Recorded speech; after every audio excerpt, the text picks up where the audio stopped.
Awu, nilenzile iqiniso kule ngoma, ngiyabonga.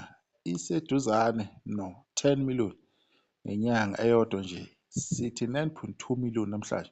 Kusho bani? Umphathi wohlelo MC SA engomeni yakhe ethi Indawo Zokhahlamba ehamba noMjulisi noShenge wasehlalankosi. Njengoba nazi ukuthi le ngoma-ke iyaphuma ngeyi-10 zikaNovemba kule nyanga edlulile. Ibihlalisa inyanga-ke ngeyi-9 ikaDisemba kule nyanga esikuyona. Isenamaviki nje mebala ku-6 or 7 weeks le ngoma yaphuma, yafike yenza umlando kakhulu. Yafike kwathi uma kuphuma umsebenzi ka-SK Online kwaba yiyona ngoma ebhenefithayo ukuthi yena ishaye unumber 1. Lapho yahlala more than 10 days to 14 days if I'm not mistaken, ukuthi angingabali-ke kodwa-ke cha, yahlala impela futhi uqamba amanga. Ezinye zathi nje ukubhrika because le ngoma be-stream abantu and-ke isingile bafowethu-ke isingile.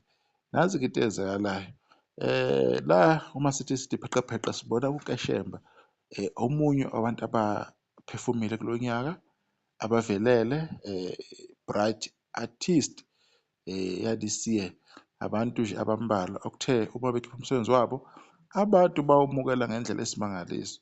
I'm sure naye uKeshemba lapho ekhona wayengalindele i-support engaka ngesikhathi esifishane kangaka. Usevele waba i-star the way abantu abamthanda ngakhona, the way abantu abayithanda ngakhona ingoma yakhe, nanokuthi-ke umsebenzi wakhe-ke uzenzele yena and i-feature ayikho mhlawumbe yokuthi bebona umsebenzi wakhe ukuthi yena ufuna ukuwuphosta asebenzisa abantu. Ube nenhlahla nje enkulu kakhulu ukuthi mate uyazama kuzameke kakhulu futhi kungakhathaleki ukuthi yena obani abakhona endimeni ngaleso sikhathi leso. Wafike wenza kakhulu waze wabadlula. Lapha ku-Spotify una-even 1 million or more ama-monthly listeners, okuyinto-ke le ebiqala ukuthi yenzeke. Umuntu ngonyaka wokuqala ekhiphile enze iy'mali ezingaka. Siyayibonga le nsizwa. Abanye abantu abasenze kahle kulo nyaka bese kuthi igeza lendalo uMdumazi Mhlongo, ingoma yakhe isiwushayela 11 million lapha ku-YouTube. Wasethi uKhisimuzi Omuhle, igama-ke le ngoma-ke ithini? Ithi Ubambo Lwami featuring uMjolisi. Ngakhala kakhulu ngoMdumazi, ngakhala kakhulu ngale nsizwa, the way lethente ngakhona, the way bekhipha umsebenzi omuhle ngakhona unyaka nonyaka.